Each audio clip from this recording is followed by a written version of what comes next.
Hello friends and welcome back to our channel Banaras the learning channel. तो research series में sampling के बाद हम टाइप्स ऑफ सैम्पलिंग को डिस्कस करने जा रहे हैं, जो कि सबसे पहला टाइप है प्रोबेबिलिटी सैम्पलिंग। तो प्रोबेबिलिटी सैम्पलिंग क्या होता है ये हम आज जानेंगे। तो सबसे पहले समझते हैं प्रोबेबिलिटी सैम्पलिंग्स के 5 कॉमन टाइप्स जो आपको डिफरेंट टेक्स्ट में देखने को मिलेंगे, जो है simple random sampling, systematic sampling, stratified sampling, cluster sampling and sequential sampling. तो प्रोबेबिलिटी सैम्पलिंग होती क्या है, प्रोबेबिलिटी का क्या मतलब होता है? प्रोबेबिलिटी का मतलब होता है चांस। तो सिलेक्शन मेथड जो है यहाँ पे वो जनरली रैंडम यूज़ किया जाता है, यानी कि जो भी पॉपुलेशन या जो भी सैंपल आप लेते हैं तो कौन सा जो है वो इंटरवेंशन ग्रुप में आएगा, कौन सा कंट्रोल ग्रुप में आएगा, कौन सा सैंपल आप रिक्रूट करेंगे उस टारगेट या एसेसिबल पॉपुलेशन में से, ये भी जो होगा वो रैंडम होगा। मतलब सबको जो है इक्वल चांस या प्रोबेबिलिटी होगी उस पर्टिकुलर स्टडी में इंक्लूड होने की। जनरली इस टाइप के सैम्पलिंग्स जो है आपके क्वांटिटेटिव रिसर्च में यूज़ किए जाते हैं। For example randomise control trials वगैरह जो ट्रायल्स होते हैं जिसमें मेजरमेंट होता है बेसिकली, वैसे ट्रायल्स में जनरली प्रोबेबिलिटी सैम्पलिंग हम टेक्निक यूज़ करते हैं सैम्पल्स को रिक्रूट करने के लिए। And if you want to produce results that are representative of whole population, probability sampling are the most valid choice. अगर आपको एक्चुअल में उस फाइंडिंग को जनरलाइज करना है या पॉपुलेशन में अप्लाई करना है तो वहाँ पे आपको प्रोबेबिलिटी सैम्पलिंग की ज़रूरत होती है, क्योंकि ये ज़्यादा वैलिड और एक्यूरेट होती है। इसके अलावा प्रोबेबिलिटी सैम्पलिंग जो है सिलेक्शन के बेसिस पे 3 टाइप की मानी जाती है, जहाँ पे सिलेक्शन के चांसेस जो हैं वो इक्वल हो सकते हैं, अनइक्वल हो सकते हैं या फिर 0 हो सकते हैं। तो ये 3 टाइप्स जो है कुछ टेक्स्ट में आपको देखने को मिलेंगे। तो आइए सबसे पहले हम समझते हैं सिंपल रैंडम सैम्पलिंग क्या होता है। जैसा कि नाम में लिखा है सिंपल रैंडम सैम्पलिंग, तो ये जो है सिंपल रैंडमली सिलेक्शन होगा किसका, सैम्पल्स का। तो purest form of probability sampling भी इसको माना जाता है या कहा जाता है। All sampling units in the sampling frame is known. अब हमको यहाँ पे जो फ्रेम होती है, जैसे कि हमने पहले डिस्कस किया है सैम्पलिंग के इंट्रोडक्शन वीडियोस में कि सैम्पलिंग फ्रेम क्या होती है। सैम्पलिंग फ्रेम वो लिस्ट या रजिस्ट्री या ऐसा सोर्स जहाँ से आप सैम्पल्स को रिक्रूट कर रहे हैं। इसके अलावा जो इसका एप्लीकेशन है या इसका यूज़ जो है वो कैसी पॉपुलेशन के लिए किया जाता है, जब हमारे पास स्मॉल होमोजीनस और वेल डिफाइंड पॉपुलेशन होती है, यानी कि जब सैम्पल साइज कम है, पॉपुलेशन जो है वो एक जैसी है, एक जैसे लोग हैं उस सैम्पल्स में, और वेल डिफाइंड है यानी कि पॉपुलेशन के बारे में हमको सब कुछ पता है, वैसे जगह पे हम सिंपल रैंडम सैम्पलिंग का इस्तेमाल करते हैं। अब सिंपल रैंडम सैम्पलिंग का प्रोसीजर क्या है? तो सिंपल रैंडम सैम्पलिंग जो है, जैसे पॉपुलेशन है, पॉपुलेशन में से हम कोई सैम्पल साइज डिसाइड करेंगे। सैम्पल साइज को डिसाइड करने के बाद हम इंडिविजुअल को रैंडमली सेलेक्ट करेंगे। कोई भी रैंडमाइजेशन की टेक्निक जो है वो यूज़ की जा सकती है। तो सिंपल रैंडम सैम्पलिंग के लिए हम लोग जनरली 5 टाइप की सैम्पलिंग टेक्निक्स को यूज़ करते हैं। सबसे पहली टेक्निक है पिंग पोंग टेक्निक। तो पिंग पोंग टेक्निक जो है वो हम आगे देखेंगे ये सारी टेक्निक्स में क्या होता है। Then revolving drums, then lottery method, random digit dialing और रैंडम नंबर टेबल। ये कॉमनली 5 टेक्निक्स है जो हम बायोमेडिकल रिसर्चेज में यूज़ करते हैं। उसके बेसिस पे हम रैंडम सेलेक्शन करेंगे और उस पर्टिकुलर सैम्पल्स जो रैंडमली हमारे सेलेक्ट हुए हैं उनसे इंफॉर्मेशन या डेटा रिकॉर्ड कर लेंगे। Then methods to recruit simple random samples. तो जैसे कि अभी मैंने बताया कि इसमें 5-6 तरीके होते हैं। कौन कौन से? Ping pong method. तो सबसे पहले हम समझ लेते हैं पिंग पोंग मेथड क्या होता है। पिंग पोंग जो है जनरली टेबल टेनिस की जो बॉल्स होती हैं उन बॉल्स को कहते हैं पिंग पोंग बॉल्स। तो यहाँ पे आप बॉल्स या फिर पेपर के पीसेस यानी कि चिट्स भी यूज़ कर सकते हैं इस टेक्निक को यूज़ करने के लिए। फॉर एग्जाम्पल मुझे जो है 25 सैम्पल्स को रिक्रूट करना है या 30 सैम्पल्स को रिक्रूट करना है, तो हम यहाँ पे 250 या 300 बॉल्स जो हैं या पीस ऑफ पेपर जो है उसको 1 से 250 तक मतलब लेबल करके उसमें नंबर्स लिख के 1 2 3 4 अप टू 250 नंबर्स लिख के हम उसको एक लार्ज कंटेनर में रख के उसे मिक्स करने के बाद रैंडमली 25 चिट्स या बॉल्स को उठाएंगे और उनमें जो नंबर्स लिखे होंगे वो हमारे सैम्पल्स होंगे। ये होता है पिंग पोंग मेथड। दूसरा होता है रिवॉल्विंग ड्रम मेथड। तो यहाँ पे आयरन या वुड की एक गोल कटिंग सी होती है, उसमें जैसे घड़ी के कांटे होते हैं उस तरह के पीस होता है, हेडर होता है, और उसको जो सर्कल है, जो ड्रम है, उसको हम रिवॉल्व करते हैं। जिस पे भी वो कांटा आके रुकता है, जिस नंबर पे भी, उसको हम अपने स्टडी में इंक्लूड कर लेते हैं। जनरली स्मॉल सैम्पल साइज के लिए ये मेथड यूज़ किया जाता है। नेक्स्ट जो बहुत कॉमनली यूज़ किया जाने वाला मेथड है वो है लॉटरी मेथड। तो लॉटरी मेथड में क्या होता है कि किसी भी पर्टिकुलर कैरेक्टरिस्टिक्स के बेसिस पे जो सैम्पल्स हैं हमारे, उनको कोई कैरेक्टरिस्टिक्स के बेसिस पे लेबल कर दिया जाता है नंबर के थ्रू, और उस नंबर जो है उसके बेसिस पे पर्सन को पिक किया जाता है, क्योंकि उसकी इन्फॉर्मेशन तो होती नहीं है। फॉर एग्जांपल मेरे पास 10 लोगों का नाम है, अब उस 10 लोगों के नाम को ना यूज़ करके मैं उसमें कोई रैंडम नंबर्स को लेबल कर दूं और उसके बेसिस पे उनकी चिट उठाऊं, तो जो भी चिट में आएंगे वो लॉटरी मेथड से मेरे स्टडी में रिक्रूटमेंट या सैम्पल्स की तरह काम करेंगे। Then random digit dialing. तो रैंडम डिजिट डायलिंग जो है जनरली कंप्यूटर बेस्ड एक टेक्निक है, जहाँ पे हम क्या करते हैं उनके टेलीफोन नंबर से या पर्टिकुलर कोई एनरोलमेंट नंबर हो सकता है, मेडिकल रिकॉर्ड नंबर हो सकता है, कोई भी एक रैंडम डिजिट जो आपके रेलेवेंट का हो, उसके बेसिस पे हम सिलेक्शन करते हैं randomly. Then random number table. तो रैंडम नंबर टेबल जैसा कि आप यहाँ डायग्राम में देख पा रहे हैं पिक्चर में कि ये सेट होता है जनरली 5 डिजिट नंबर्स जो हैं, 5 यहाँ पे आप देख रहे हैं 27798, 5 डिजिट नंबर्स जो हैं हम लेते हैं और इसको रोज एंड कॉलम्स में अरेंज कर देते हैं। बस ये रिपीटेड नहीं होना चाहिए, और उसके बाद हम इसमें से रैंडमली कोई भी नंबर जो है वो सेलेक्ट कर लेते हैं अपने सैम्पल्स के लिए। और लास्ट मेथड जो भी काफ़ी कॉमनली यूज़ किया जाता है बायोमेडिकल रिसर्च में वो है कंप्यूटर जनरेटेड रैंडम नंबर्स। तो इसके लिए काफ़ी सारी वेबसाइट है जैसे www.randomizer.com। तो वहाँ पे भी जाके आप जो है अपने बेसिक डिटेल्स भरेंगे कि आपको कितने ग्रुप्स चाहिए, कितने सैम्पल साइज आप डिटरमाइन करना चाहते हैं, तो उसके बेसिस पे वो रैंडम नंबर जो है रैंडमली आपको 2 ग्रुप्स में जो है वो आपको सैम्पल निकाल के दे सकती है वो वेबसाइट। तो ये सारे मेथड्स हैं जो हम सिंपल रैंडम सैम्पलिंग के लिए और डिफरेंट प्रोबेबिलिटी सैम्पलिंग के लिए यूज़ करते हैं। उसके बाद देखते हैं कि सिंपल रैंडम सैम्पलिंग का क्या एडवांटेज है और क्या डिसएडवांटेज। तो सबसे पहले देखें कि एडवांटेजेस क्या है सिंपल रैंडम सैम्पलिंग के।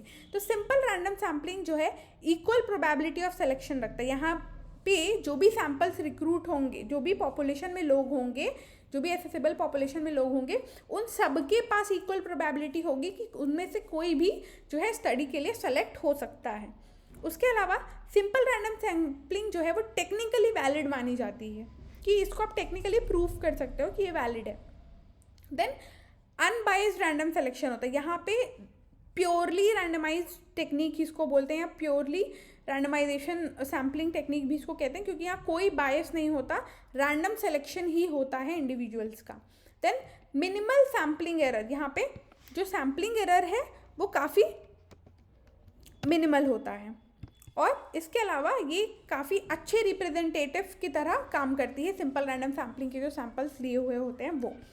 इसके अलावा अब इसके डिसएडवांटेजेस क्या है, काफ़ी लेबोरियस प्रोसीजर हो जाता है, क्योंकि यहाँ पे आपको पूरी सैम्पलिंग फ्रेम जो है वो पता होनी चाहिए, पॉपुलेशन के बारे में सब कुछ जो है वो ऑलरेडी नोन होना चाहिए, तो ये लेबोरियस हो जाता है सारी डिटेल्स को कंक्लूड करना।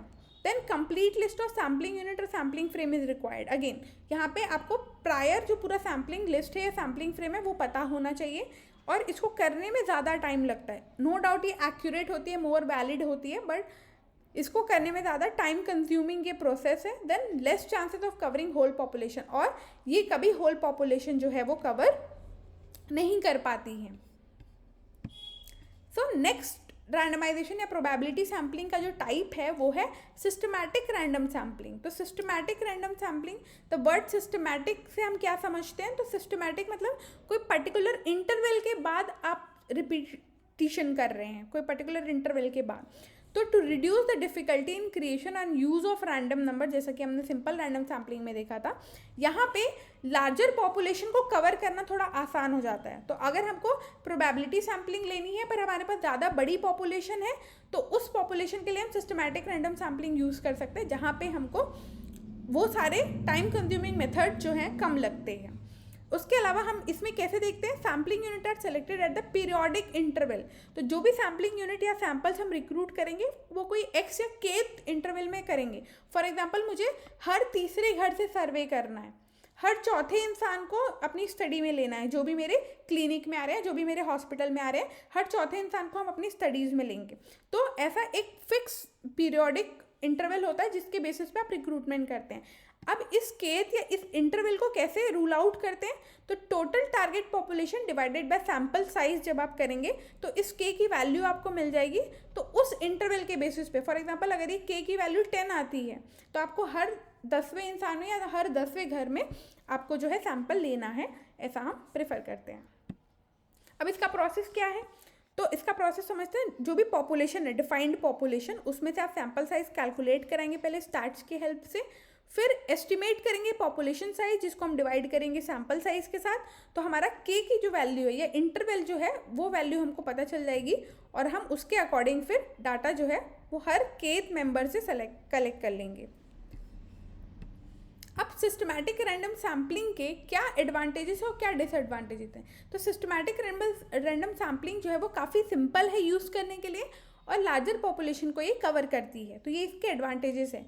डिसएडवांटेजेस जो है, यहाँ पे सिलेक्शन बायस जो है वो हो सकता है और ये डिफ़िकल्ट हो सकती है, एस्टिमेट करने प्रिसाइज नहीं है। ये सिंपल रैंडम सैम्पलिंग काफ़ी प्रिसाइज और एक्यूरेट है, but systematic random sampling precise नहीं है और यहाँ प्रिसीजन को एस्टिमेट करना थोड़ा डिफ़िकल्ट हो जाता है। और इवन यहाँ पे सिस्टमैटिक रैंडम सैम्पलिंग जो है वो स्मॉल सैम्पल साइज के लिए कन्वीनियंट मेथड नहीं है कि आप सैम्पलिंग इस पर्टिकुलर मेथड से करें, क्योंकि ये लार्जर पॉपुलेशन को एम करती है। और यहाँ पे need to find out the sampling interval priorly, तो हमको के की वैल्यू या केथ वैल्यू पहले निकालनी होती है, that can be a disadvantage.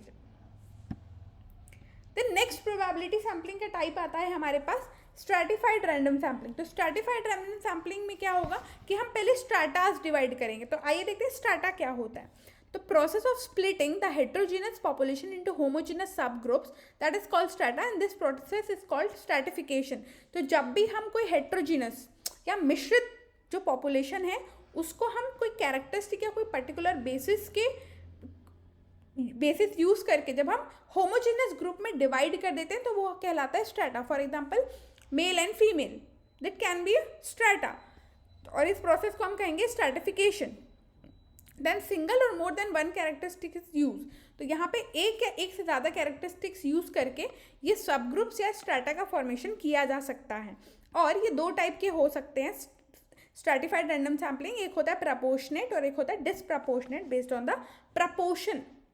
तो प्रपोर्शनेट जो रैंडम सैम्पलिंग होगी, स्ट्रैटिफाइड रैंडम सैम्पलिंग, उसमें क्या कैरेक्टरिस्टिक होगा कि जो सैम्पल का फ्रैक्शन है हर एक स्ट्रैटा में वो इक्वल होगा टोटल पॉपुलेशन के, तो उसको बोलेंगे proportionate sampling, proportionate stratified random sampling.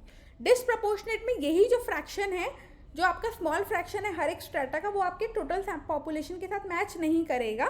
For example over sample, over represent, small groups, ये सारे टाइप्स के जो ग्रुप होते हैं उनके लिए डिसप्रपोर्शनेट स्ट्रैटिफाइड रैंडम सैम्पलिंग जो है की जाती है। तो स्ट्रैटिफाइड रैंडम सैम्पलिंग की क्या टेक्निक है, सबसे पहले हम पॉपुलेशन देखेंगे, पॉपुलेशन में से स्पेसिफिक यूज़ कोई कैरेक्टरिस्टिक्स को यूज़ करके, फॉर एग्जांपल यहाँ पे कलर कोडिंग यूज़ करके स्ट्रैटास बना दिए गए हैं। अब ये जो स्ट्रैटा है इसमें से रैंडम लोगों को सेलेक्ट किया जाएगा, that will be your stratified random sampling. कि पहले स्ट्रैटा बनाएंगे, स्ट्रैटिफिकेशन करेंगे, फिर रैंडम सेलेक्शन करेंगे। देन इसके एडवांटेजेस और डिसएडवांटेजेस क्या हैं, तो एडवांटेजेस इसके क्या हैं कि helps in estimation of individual और सब ग्रुप लेवल। तो स्ट्रैटिफाइड रैंडम सैम्पलिंग में एस्टिमेशन जो है सब ग्रुप्स का और इंडिविजुअल का वो काफ़ी आसान होता है और ये रिप्रेजेंटेटिव होती है। इवन स्मॉल और इनएसेसिबल ग्रुप के लिए स्ट्रैटिफाइड रैंडम सैम्पलिंग पॉसिबल है, जो कि अभी हमने देखा उसमें नहीं थी सिस्टमैटिक रैंडम सैम्पलिंग में, जहाँ पे लार्जर पॉपुलेशन ही रिक्वायर्ड थी। But stratified random sampling small और इनएसेसिबल ग्रुप के लिए भी पॉसिबल है और ये काफ़ी प्रिसाइज और एफिशिएंट मेथड ऑफ सैम्पलिंग माना जाता है। इसके अलावा it helps in learning about the relationship among those strata, और इसके अलावा हम उन स्ट्रैटास के बीच में क्या रिलेशनशिप है, क्यों वो पर्टिकुलर स्ट्रैटा में से लोग ऐसे इफेक्ट दिखा रहे हैं, क्या रिलेशनशिप है, वो भी हम रूल आउट कर सकते हैं। फॉर एग्जाम्पल अगर कोई स्टडी की गई है, जैसे मैंने बताया कि मेल और फीमेल का मैंने 2 स्ट्रैटा बनाया, तो उस 2 स्ट्रैटा से बेसिस पे हम ये भी बता सकते हैं कि इस पर्टिकुलर इंटरवेंशन का ये पर्टिकुलर डिसीज़ फीमेल्स में ज़्यादा होता है। तो ये रिलेशनशिप्स फाइंड आउट करने के लिए भी हम स्ट्रैटिफाइड रैंडम सैम्पलिंग्स को यूज़ करते हैं। अब इसके डिसएडवांटेजेस क्या हैं, it is difficult to identify non user और नॉन ओवरलैपिंग डाटा, यहाँ पे ओवरलैपिंग के काफ़ी चांसेस हो जाते हैं, तो वो आइडेंटिफाई करना थोड़ा सा डिफिकल्ट हो जाता है। और हेट्रोजीनस पॉपुलेशन के लिए स्ट्रैटिफिकेशन पॉसिबल नहीं है, ओनली फॉर होमोजीनस पॉपुलेशन या जो एक जैसे कैरेक्टरिस्टिक्स वाली पॉपुलेशन है उन्हीं के लिए स्ट्रैटिफाइड रैंडम सैम्पलिंग जो है वो यूज़ की जा सकती है। And it's difficult to implement when population is more या स्ट्रैटा इज़ मोर। अगर आपके पास ज़्यादा स्ट्रैटाज हैं, ज़्यादा नंबर ऑफ लोग हैं, स्ट्रैटाज के क्लासिफिकेशन ज़्यादा हो रहे हैं, तो ये काफ़ी डिफ़िकल्ट हो जाता है इस टाइप की स्टडी सैम्पलिंग को मैनेज करना। ये काफ़ी एक्सपेंसिव मेथड है और ये डिफ़िकल्ट है कि आपको इस पर्टिकुलर टाइप ऑफ सैम्पलिंग से कंप्लीट रिस्पॉन्स मिल पाए। Then our last type of probability sampling is cluster random sampling.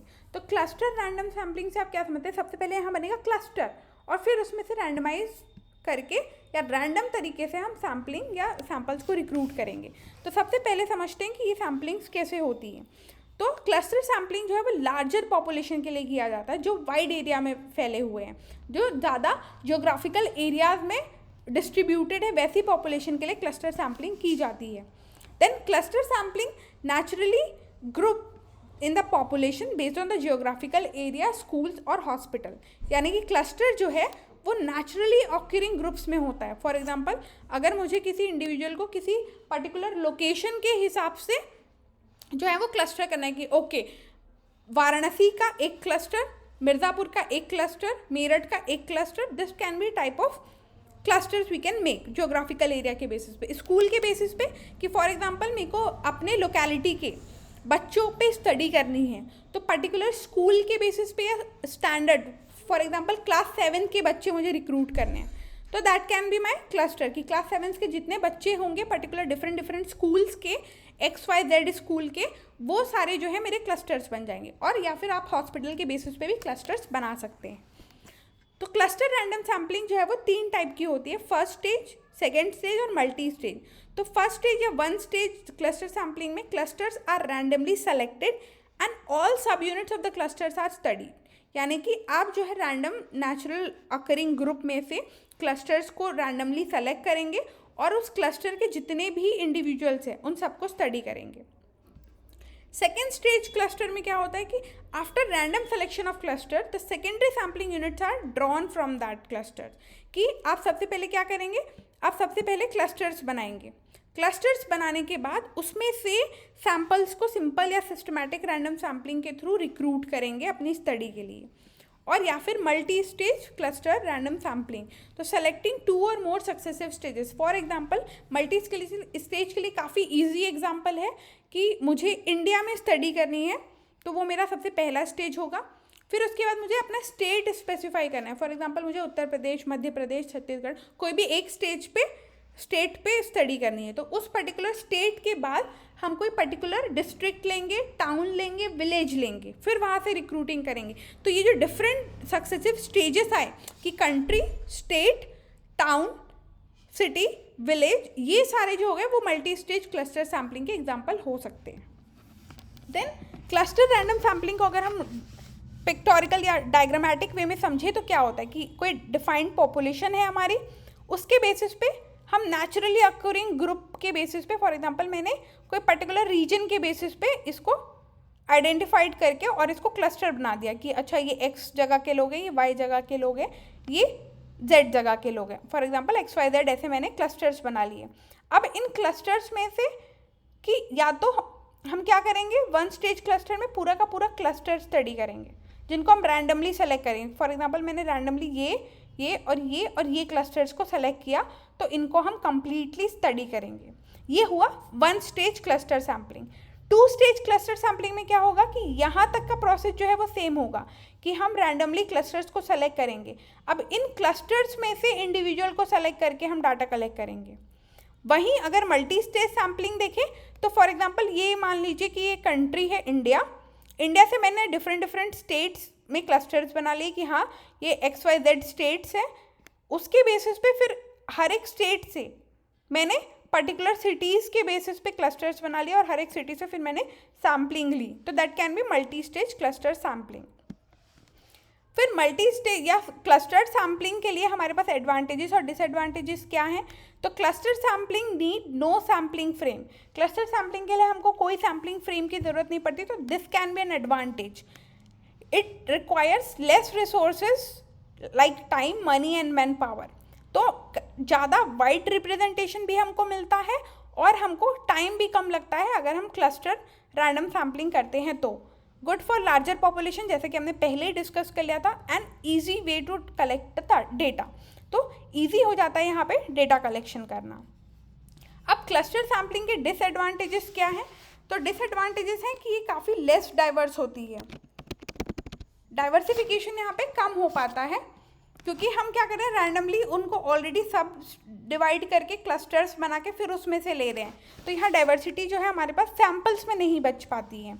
Then clusters can have more error as compare to probability sampling, cluster sampling में chances ज़्यादा हैं कि sampling error हो, क्योंकि हो सकता है वो पूरा का पूरा क्लस्टर ही जो है वो बायस है या नॉन रिप्रेजेंटेटिव है, तो यहाँ पे सैम्पलिंग एरर के चांसेस जो है वो बढ़ जाते हैं।